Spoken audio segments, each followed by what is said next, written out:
Kryetari i Partisë Demokratike Sali Berisha ju përgjigj kryeministrit Edi Rama pas akuzave të këtij të fundit për gjyqtarët e gjykatës kushtetuese lidhur me rastin Balluku.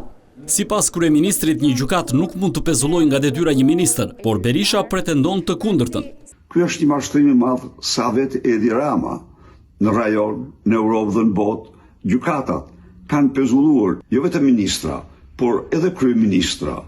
Por në këtë vendim të gjykatës kushtetuese, ai nuk shef një goditje për Lubi Ballukun, por shef potencialin dhe mundësinë e pezullimit të tij si kryehajduti i kombit nga gjykatat, mbasi, siç e dini, Lubia i ka bërë të qartë atij se do të marrë me vete. Përmes një video mesazhi në rrjetet sociale, lideri i opozitës ftoi qytetarët të protestojnë të martën kundër qeverisë për të kërkuar largimin e Ramës dhe Ballukut.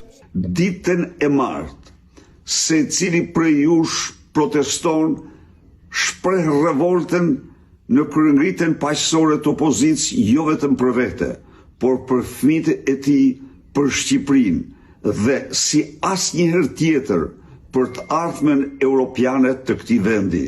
Ndaj dhe ju ftoj të marrim fatet në dorë të Shqipërisë, të qëndrojmë ligjeve dhe kushtetutës të vendit si rruga e vetme e integrimit të Shqipërisë në Bashkimin Evropian, si rruga e vetme për rivendosjen e shtetit ligjor, ligjit dhe kushtetutës në Shqipëri. Kryetari i Partisë Demokratike këmbgul se Rama është thirrur në Bruksel për t'i komunikuar vendimin që sipas tij është marrë për të mos penguar sistemin e drejtësisë dhe veprimtarinë e tij.